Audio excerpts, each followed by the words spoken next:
Welcome back, Sis Nation. Happy Mother's Day to all the moms out there. I hope you guys have a wonderful day with your babies. This is my mom, and I'm a mom to a little girl, so we're just celebrating. You said that Sis took you to get your toenails done for Mother's Day. Oh, geez, sis. Yep. We celebrated Mother's Day today Which is, from her. yeah. We decided we're going to do it with all three of us. My present will be in a couple of weeks because we're going to do something amazing. Yeah. So we have to put that off because I start work Monday. Yeah. But happy Mother's Day. Yes, happy Mother's Day. I know. Love ya. Love you, Mom. Happy Mother's Day. Oh. Yeah. So, we were trying to figure out, like, you wanted to use ChatGPT. Yeah. I think that's great. I think we're going to use that. But I think that I love this just because I know I have Just a bunch of questions for you. You can ask me questions.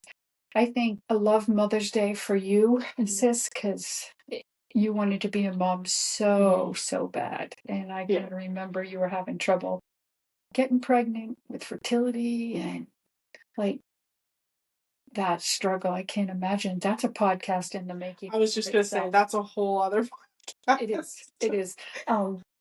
And what you've done with Daniel and Gabriel, and what you've done with the baby Dominic. It's unbelievable. You are a natural mama, meant to be, and God placed it just perfectly for you, I believe. Yeah. The timing couldn't have been any better. Me getting pregnant with my own baby. Yeah. Yeah. The timing, that's definitely a podcast in itself, because there's so much that fell to that, and that fell into place. And that, like, me getting pregnant with my daughter at the time that I did was miraculous. It was amazing. It definitely, to me, was God sent. She was heaven sent, for sure. The scare literally a month before, though, was horrible. I can remember that. Was I out of state? I really felt like I was I think so. I was either out of state or in southern Maine. No, I was out of state because I was thinking about flying home. Yeah. If I needed to fly home immediately. She had found downstairs and started bleeding and just had found out she was pregnant. I was like, no, this cannot be happening. But we have a healthy baby grandbaby, Quinlan. Yeah. So she's 2 years old. So what is it? The joys of motherhood. You're such a natural mom, right? Like, and I get a little tickled with this because Quinlan is 2 and she is a terror right now. Yeah, she's definitely bringing out the terrible twos and sassy and attitude. And oh my goodness, sis, she reminds me a lot of. Yeah, you ended up getting terrible twos late onset too. Like Quinn was late on getting the terrible twos. Yeah, I think, sis, you're getting a little bit of taste of your own medicine for sure. Well, I feel like I got a taste of my own medicine with the boys. Yeah. I think it started there. I think all of that goes away, like, when we're getting ready for bed and she lays down and she's expecting her stuffies, her blankies, the kiss on her head, sweet dreams. Or when she comes up to you and hugs you and say, "Are you all right? Yeah. Are you all right?" And she's doing so much talking. I'm proud of you. Yeah. It's so beautiful to see her emulate you and Johnny. Like, I think there is a Grandmother's Day, or maybe, I don't know. I don't know if they ever announce it or whatnot, but what a second Mother's Day I have in witnessing that. Yeah. It is a beautiful thing in and of itself to be able to, and it definitely, God's got it right. Like, being a grandmother is so different than being a mom. And it's so better. Yeah. It's so better because you're filled with wisdom already because you've been there and done that. But you get the best of it. Like, I get to say, "Here you go." I give her back to you. But then I can take her, and it's so cute because Quinlan, she's so smart. Yeah. If Mama says no, she'll run to Yaya. Oh, yeah. And, like, I'm like, oh. And then when you say no and she does that, she's so theatrical. She'll do this, put her head down. She's so sad. I'm so sad. Yeah. Gross. So very make pretend, and then you say something to her, she's like, yes. Yeah. Instant smile. Yeah. She's so sad, so dramatic. Like, yeah, we need to get her in the movie theaters for sure. And she'll put her hands by her side and do that sad walk to like the kitchen around the corner. Yeah. She gets frustrated. Yeah. What would we want to share about being moms, about celebrating moms? Moms do a lot of stuff, and dad moms. Like sometimes dads have to step up and be the mom too, and vice versa. Sometimes we have to step up and be the dad. So currently, I'm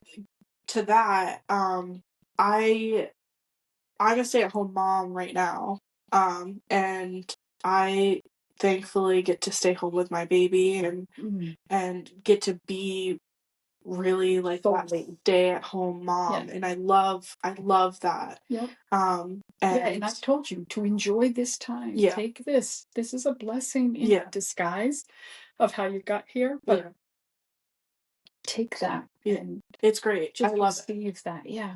Yeah. And I'm sure a lot of other stay-at-home moms can relate. There's nothing better than when your husband gets home on the weekend and it's his time to not like, okay, here you go. Right. Just as he walks in the door. Yeah. Your turn. Yeah. I'm out. Tag you.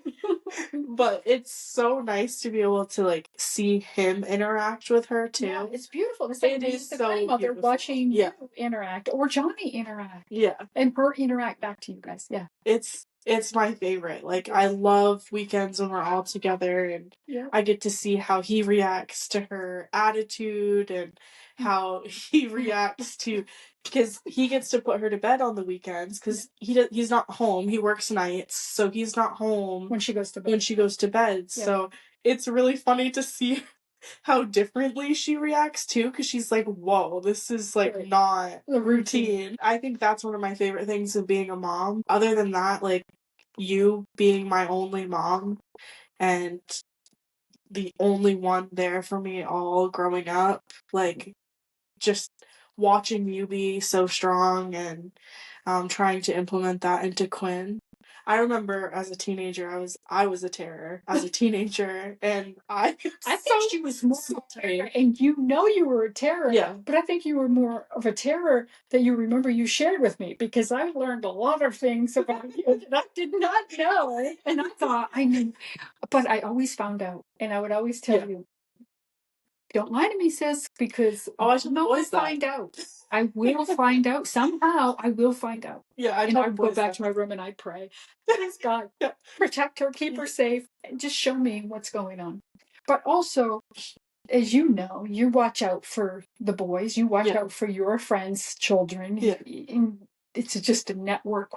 A village have to do. Yeah. They say you need a village to have a family, and you really do. For protection. It's hard when you're away too. It's like it's hard in so many different ways. Like you're away in New Mexico, and thankfully we have video so that Quinn can really interact with you still and have you as Yaya, and she knows too. I think her being so young, it hasn't got her, but you did say she missed me horribly. And so I think it's starting to, and that pulls on my heartstrings. Like if we go back out in the winter next January or whatever, it's tough. I go away. I'm a snowbird snow bunny for 3 to 4 months.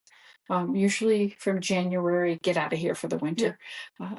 So it is tough.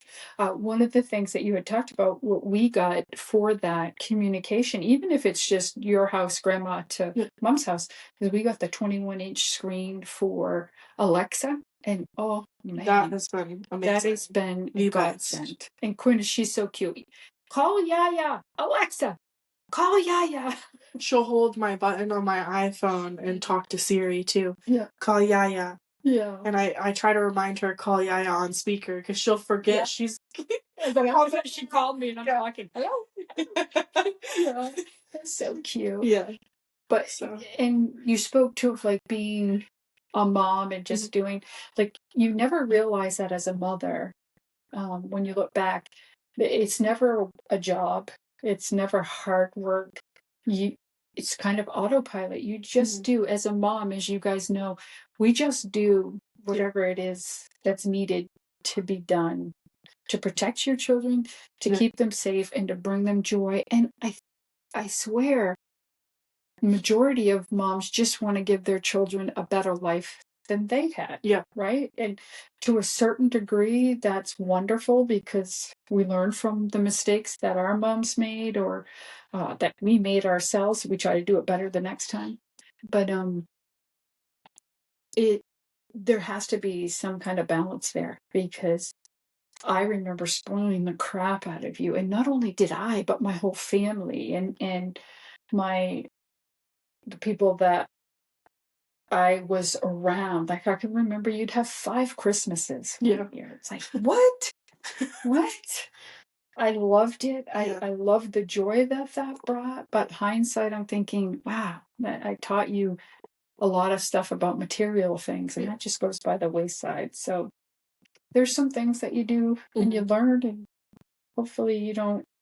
I mean, maybe you learn, maybe not, or maybe I gave you my bad habit that we passed on. And my thing with that is I just like, I can't wait for a specific day. It's like every day leading up to Christmas, like she's getting something. Yeah. I'm such an impatient person and I just want her to have this and have the joy of having it. Yeah. Like now, I don't want to think about it for days.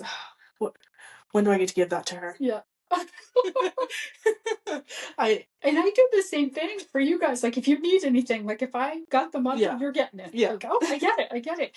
And there's times that I really shouldn't do that so much. Like I really need to hold back, but it brings me great joy to give that fun. And I just want her to have, just as I wanted you and Jordan to have fun. Yeah. And my God, my little one, she loves to go shopping. Yeah. Oh my gosh. A shopper. Yeah, she definitely is a shopper. You guys will meet her one day because I really think we should do a video. Yeah. One of the videos we're going to do is letting Quinn put our makeup on and do our fingernails, and that would be so cute. It'd be perfect. I think it would be really cute to just ask her questions. Yeah. Like, she's not going to understand everything, but I think asking her a question and she does this thing where she's like, what? Yeah. What? Come on. Yeah. Just some of the classic 2-year-old stuff. Children are amazing. So let's go back to when you found out you were pregnant with Jordan. How old were you when you first? That was a little scary. I was 19 when I found out I was pregnant. She definitely was a going away present. Yeah. Literally a going away present. I was going in the military. Frank and I stayed the night together the night before I left in a tent, just because we wanted to stay in the tent together. And and I went in the military and I was in there for 30 days, I think. 30 days. Yeah. 30 days. Thank God. I used to pray, please God, get me out of here. I made a mistake. Please. Is that in boot camp? So I come back home. Huh? Is that in boot camp? Yeah. So I'm home. I got sent home because I was anemic. And I thought I was anemic because I couldn't eat. You couldn't eat anything. I would drink water and mashed potatoes. That was what I could eat and drink. And so we came home and then found out that I think it was like the 3rd month. I remember I was a CNA. I went back to working as a CNA. I was taking care of a patient and I literally was getting sick. I was taking care of her getting sick. And I'm like, oh gosh. So it didn't click then. And my first period was light. So I just thought it was stress from going in the military. Yeah. My second period, I didn't have my second period. I'm like, wow, what the heck's going on? I don't miss a period. And then, so of course, denial, I guess. I didn't want to know. And then the 3rd month, my chest started to get really sensitive. So I went to the doctors, and I remember in Bar Harbor found out that I was pregnant. And I absolutely would not change it.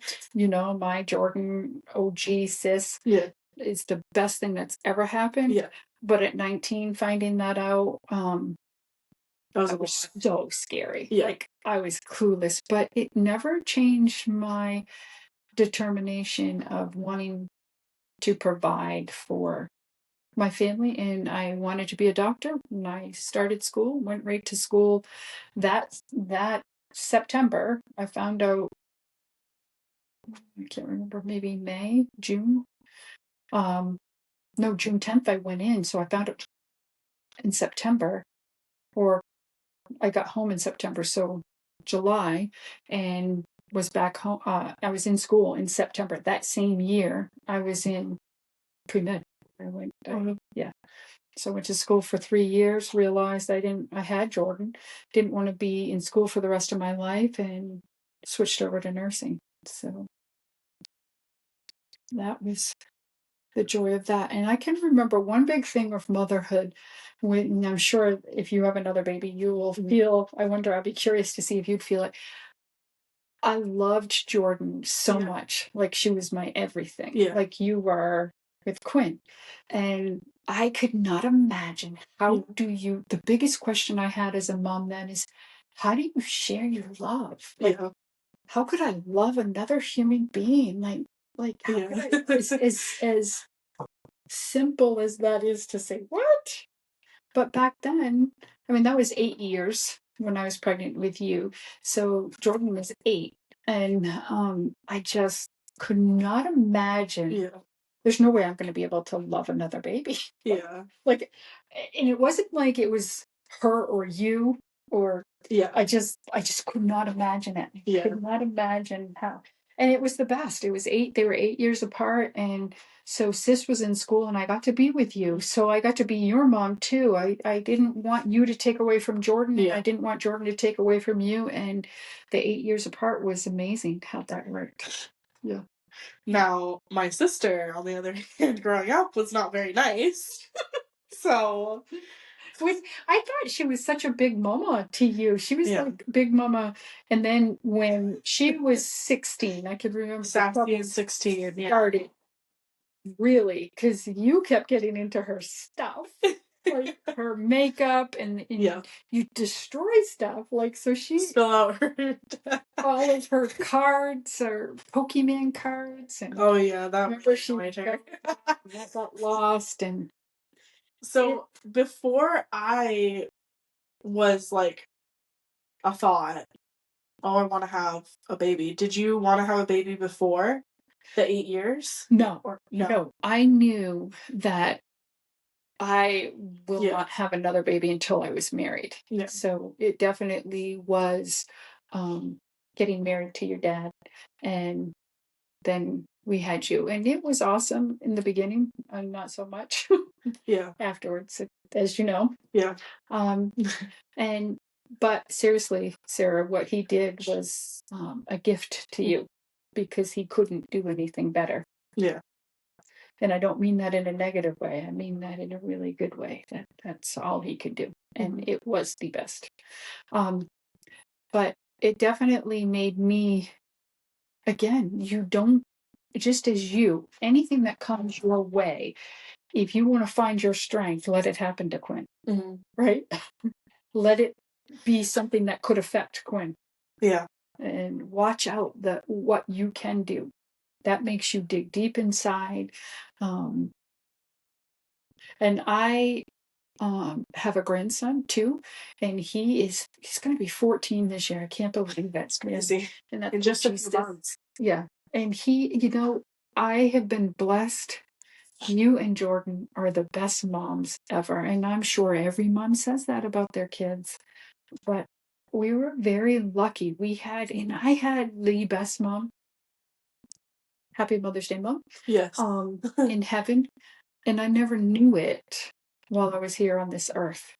I did. I mean, you know what? How I knew it is the love that she gave me. Like, I feel that. I am who I am. I have the confidence.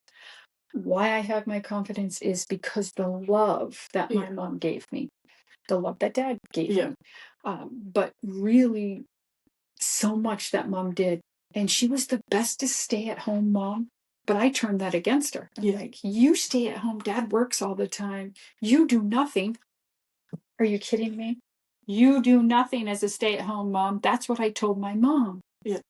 Never did I get that until it happened to me. That, oh my God, I'm a single mom. I have to do it all. I have to stay home. And do you know what I found? I'd much rather be out working. Not that I didn't love you kids, but the chores, the job that the mother has, not being the mom to you guys, but cleaning, cooking, having the meals ready, doing the dishes, having the house cleaned, doing it all. I couldn't keep up with it all. And my mom did it so effortlessly, I didn't even realize. Like, I thought the house just poof, cleaned itself. We had 3 meals on the table every day. Yeah. I just thought that just happened. Yeah. And mom did it in a way that she did it so good. I never realized that in of itself is not one job, not even 2 jobs. I think it's like 3 jobs. 3 jobs. I saw something while just doing aimlessly scrolling, and it said that's like a podcast. Yeah. Wasted time. Yeah. Mm-hmm. I saw this thing that said like it was the stay-at-home mom, and then there's this dad that works and then comes home. Mm-hmm. It was an argument like, I have it worse, no, I have it worse, blah, blah, blah. But it explained, like, each job and how, like, as a stay-at-home mom, there is no breaks. There's no vacations. There is no... laughing with other people. It's you. It's... That is... It hit me so hard because then it went over to... And this doesn't have to be a man. This could be the woman is working and the dad is home. Yeah. But... it's just the jobs. And this job where you go to a place, you get a 15-minute break. You get an hour lunch. You get another 15-minute break. Socially stimulated. You don't get that as a stay-at-home mom. Mm-hmm. Like or dad. Mm-hmm. You just don't. Yeah. You don't. Yeah. You have your kids, and when they're sleeping, you're either sleeping because the night was horrible, or you're cleaning, or you're cooking. A task that you couldn't do right when your baby was awake. So yeah.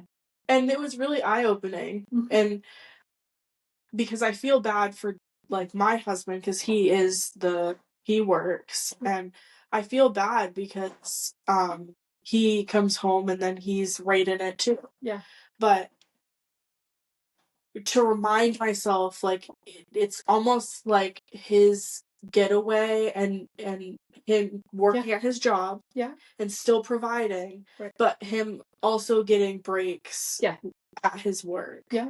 And in the car was another one that they mentioned. Like, you get to be in the car by yourself driving back home with the music, and that even is a break. Yes. Time to yourself. So, yeah. Yeah. Yeah. So that is really enlightening as a parent of what you go through, and then and how you dance with that when the husband comes home, the first thing sometimes some parents want to do is, here, take the kids. Yeah. Take the kids, tag, you're it. Yeah. Going driving in the car or whatever. But and I think that causes a lot of rift in relationships. Yeah. So that is something that I understand from both sides, and it's just a dance that you learn how to do, and you learn how to respect one another and hear one another, give each other breaks. And you and Johnny are figuring it out. Yeah, like, you know when you can sleep in, you know when Johnny can sleep in, and it's just a communication of give and take. Yeah. And it's not always 50-50, is it? No, it's not. And I saw another thing when I was aimlessly scrolling. It's not 50-50. It's 100 and 100. Mm-hmm. And when somebody can only do 80, the other person can jump in. Yes. But it's never 50-50 because then if that person is struggling, then it just doesn't work. It's always 100. 50-50 doesn't work. Yeah. Yeah. And if you need support, look at it, then it just shifts. But yeah. But being a mom, I'll tell you, is the bestest, and being a grandmom is even better, because it's like, mom, it's so cute, and I honestly am I was like, Quinn, tell Mama Yaya. Like, so I'm Mama Yaya at times to Quinn, because I've confused her so much, because it's just, and then when you look, like, you haven't experienced this part of mamahood, when you look at your baby's baby and see you again, like, I saw a post and I can't remember the name of it, and it's so precious, because you think I love Quinn more. That's what it was about. You think you love your grandbaby more, but it's only because it's reminding you of. Oh God, I'm gonna cry. Yeah, it's like, oh gosh, it's so true. Especially, you know, I've been seeing me a lot more in her. In Quinn. Yeah. Oh yes. A lot more. I called her Tutti Frutti, and I used to say, sis, that's going to bode you well as an adult, but with your mama, you're so stubborn. And, oh, you were stubborn. But it works really good for you as you got older because you don't take crap from people. So it's helpful. But button heads when you were younger. Yeah, I'm not excited for the teenage years with Glenn. Yeah. I am, but I'm not. And that's a good point. You just reminded me of things about being excited and not excited for. I remember you talking about, bringing up children in this day and age is horrifying. Yeah. It's horrifying. And one of the podcasts she wants to do is talking about homeschooling Quinn, or do we send Quinn to public school? And I would feel guilty and sending my child to public school at this point. Yeah. Like, if anything was to happen, right, I could have homeschooled her and kept her safe. Like, and that's what I'm struggling with right now. I'm trying to figure out, like, do I send her to not homeschool, but do I send her to school, public school, and make sure that she experiences what it's like, but also, like, make sure that she gets the education that she deserves. Yeah. Two things I see very differently from my generation raising you guys is the commitment of education. It seems like education just goes by whatever's the latest and the greatest. There's no continuity, which, as we know with children, they need continuity. If we're going to change, I'd love to see the change happen on things that you need to learn that you don't. Anyways, I'm sorry. Go ahead. Listen. Daddy's singing to Quinlan. Can we hear it? Oh, he stopped.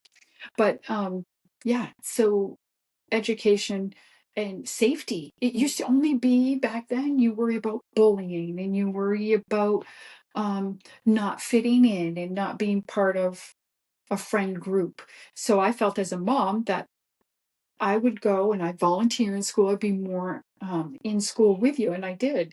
And I also, back then, as far as safety, what I would do is I'd have all of you guys as friends, Mama Jules, that's my nickname, Mama Jules, all of your friends, Jordan's friends, they would all come to our house and we would do things. I was the bestest, funnest mom. I really was fun. Just ask all the kids. Crazy, fun. There's some crazy stories. Jordan would tell you a few. You know what's really sad? Because I've talked to a lot of people about what we were just talking about, like homeschooling or public school, because we have to start thinking about that now. Quinn's 2.5. She's going to be in preschool here in the next year and a half. So, I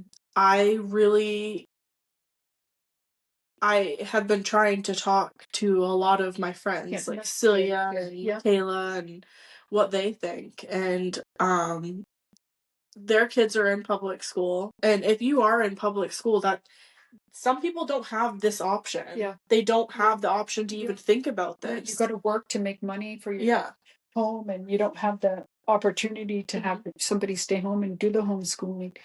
I hope that homeschooling grows. I hope that we see more changes. I think it already has. I think it is. Didn't a bill just pass for homeschooling that they're going to have money every month? Or not month, but year. Yeah, for homeschooling, tax deduction for homeschooling.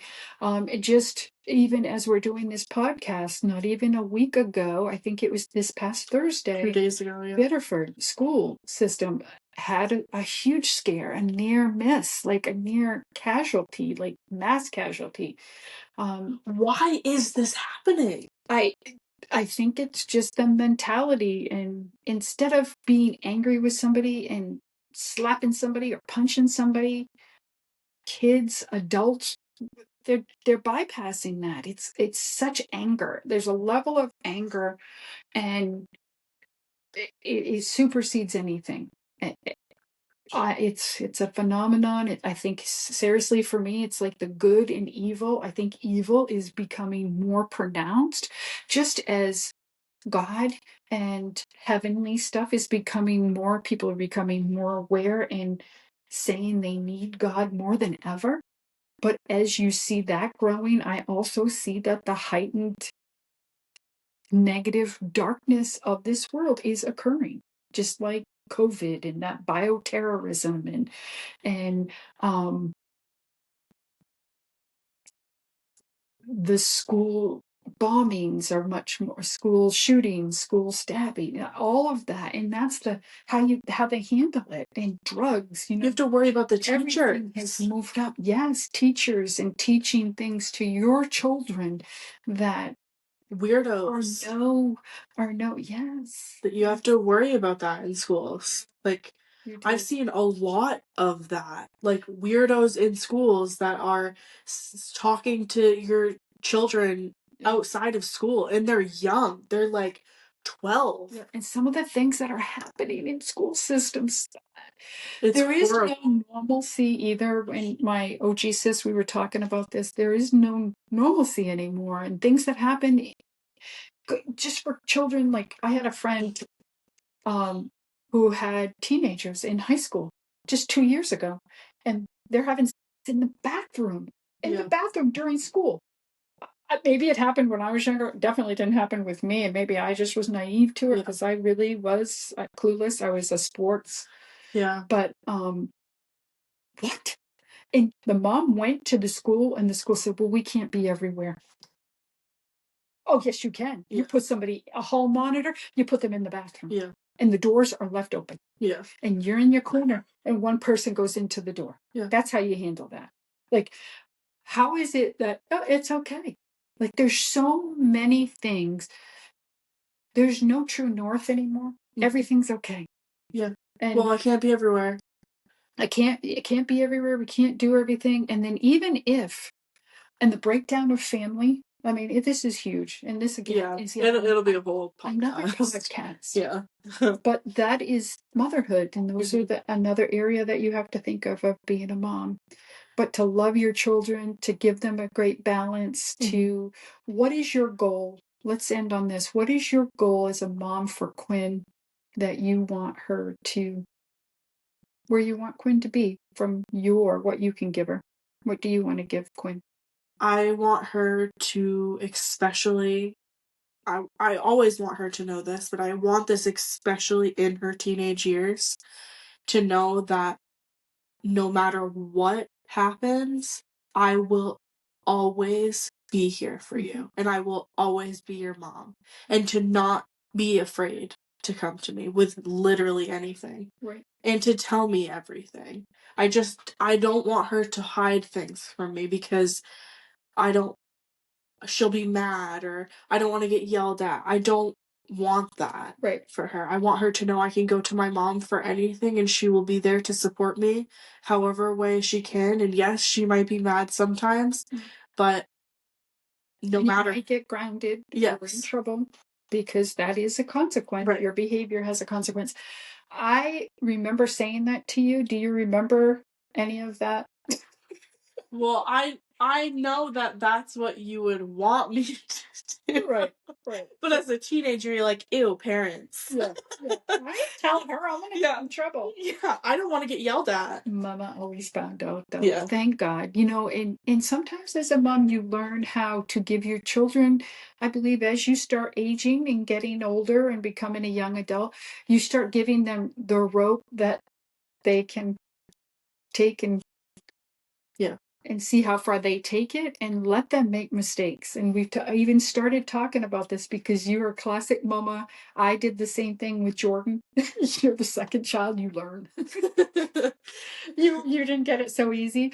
But with Jordan, like, oh, are you okay? You're boo-boo. You're boo-boo. Like, you maybe like, come on, sis. Brush it off. You're okay. Get up. Go.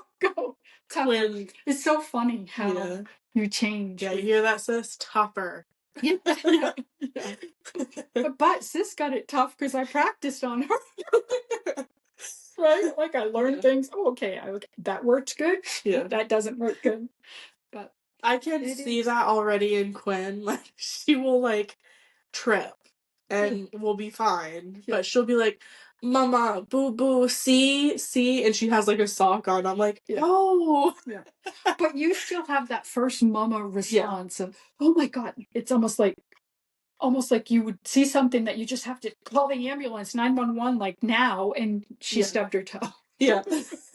Well, I think I have that You're getting heightened because of all of the scares in my pregnancy. Like before my pregnancy, during my pregnancy, and I just and then just getting being able to become a mom, like a mom to my biological child, because I'm a foster mom and I'm taking care of kids, but I've always wanted to experience what I thankfully got to experience, and that was pregnancy and having a biological baby. And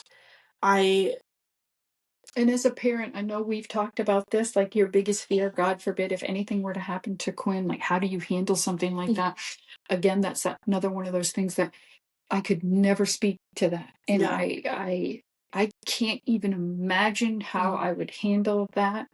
I'd be devastated. And when I was younger, I used to think the same way. Like, and you can go that way and operate from fear, and it can take you on a ride like you don't even want her to do anything. Because what if? What if this happens? What if this happens? That can go bad. I could never. I could never. I can't see myself without Quinn. Yeah. And I don't think I just can't. Yeah. I can't. And it's not so much thinking like that, because we don't want to think like, how do I, and I know because it's your biggest fear. Yeah. Like you asked yourself that before. And it is something that some people don't even think of that, and they just avoid it and they go on, and then like, no, for me, I had to, because I did, like, and it didn't start as a mom, it started as a daughter to my dad. Like, how am I going to let go of my dad? It started that way for me with you. How do I let go of dad? How am I ever going to live without dad? That was my first experience. Literally 10 years. 10 years. I would prep myself to learn how to let go. Yeah. And for me, and even with my sister that was with me, because we're talking about Gramps, and I just can't.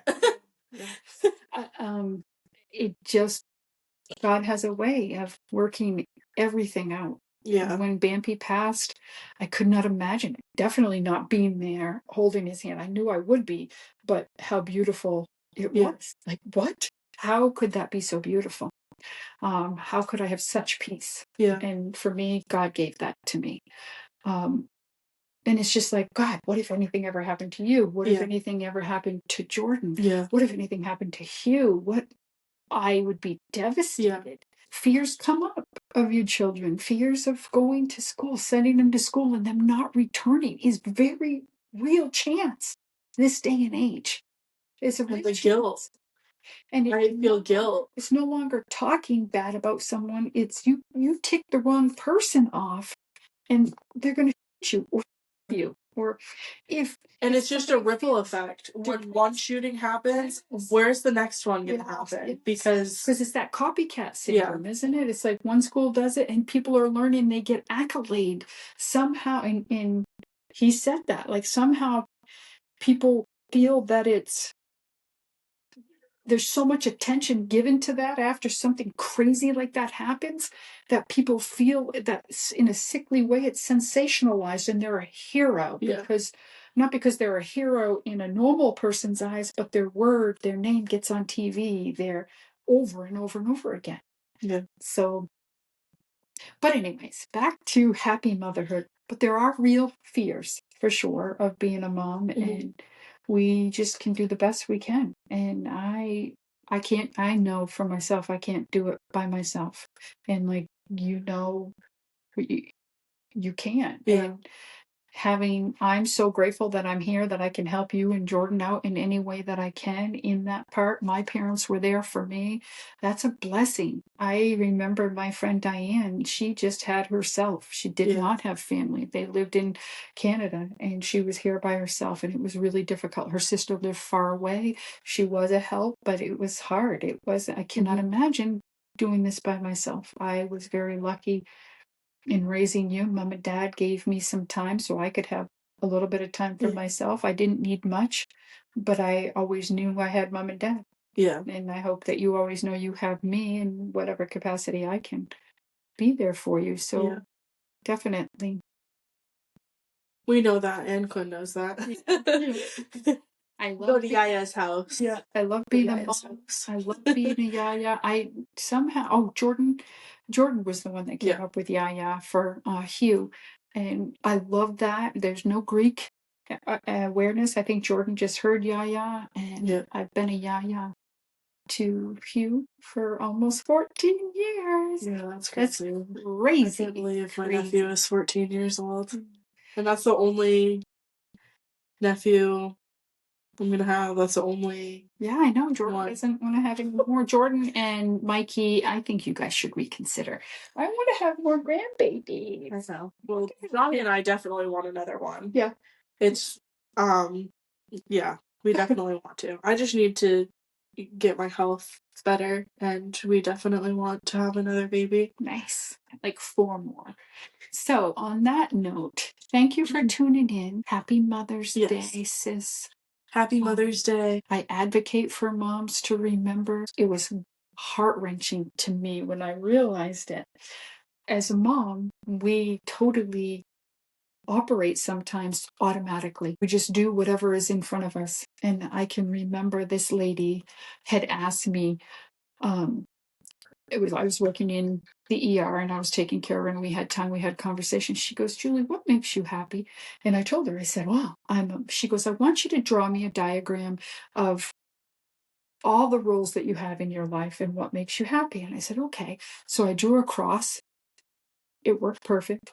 I was a mom, I was an employee that I worked, and I was taking care of my dad. So I was a daughter, and I was a girlfriend. And all of those brought me great joy. And she goes, no, Julie, what brings you great joy?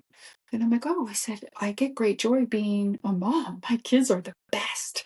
I get great joy working. I love working with my colleagues and saving people's lives. It's a gift that God's given me. I love being able to take care of my dad because he took care of me my whole life. So it's an honor to give back to my dad. I love being a girlfriend. I love being there for my boyfriend.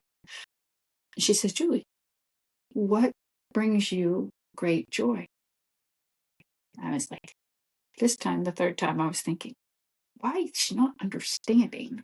And I proceeded to tell her the same thing again. And literally, my God, you guys, she asked me again.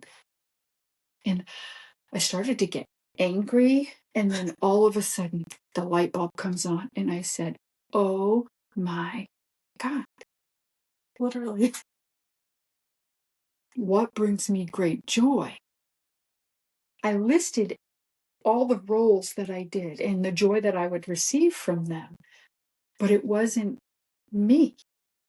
And I will tell you guys what that means is it was the first time I ever realized I was a me. Apart from mom, apart from daughter, apart from colleague, apart from girlfriend. Yeah. I was me. There was a me? Yeah. What? What? There was a me. I started crying. Yeah. I'm like, oh my God, I never saw me. Just me. Yeah. Like, and it was so crazy. It was like, yeah. Oh my God. Oh my God. I never thought of myself outside of mom. Yeah. Outside of the moment that I was in, I was never me. Yeah. So I leave you guys and you too with that there is a me. There is a me, and it may not get equal amount of time. Me get 50-50. Yeah. and it doesn't need to. But don't ever forget there is a you that needs to be filled. So remember what brings you joy. And if it is your kids, which you definitely brought me joy, that's okay. That's a part of it. But if you can look outside, what brings you joy? And I remember looking like, oh my God, the smell of fresh air, water. I'm a water girl. Fire. I love sitting by fires. And I want to give you that as a caveat from an adult to pass back down to you. Yeah. I didn't learn it at 27.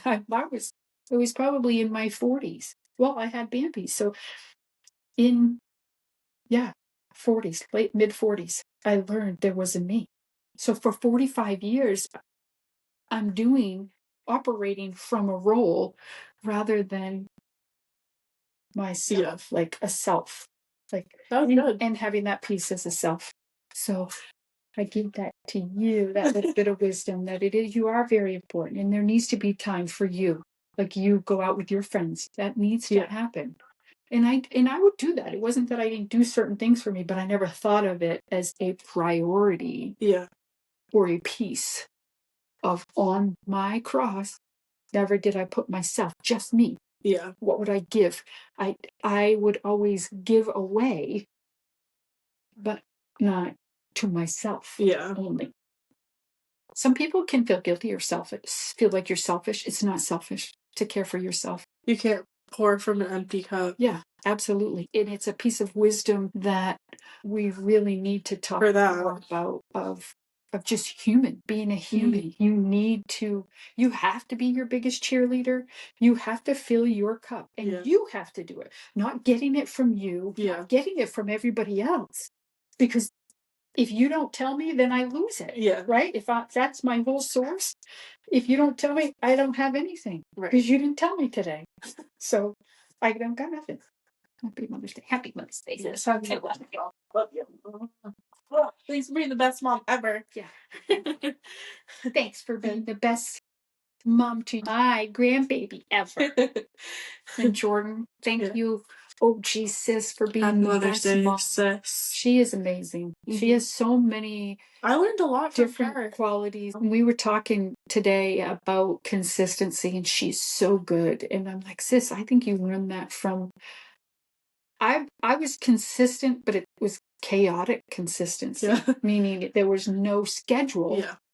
It was just, I was consistent loving you. It was consistent taking you and dragging you everywhere. And showing you experiences. That's who I was. And I can remember when you would go to KK's and you would say, I love having that meal, having tradition and old tradition. Fashion. I liked it.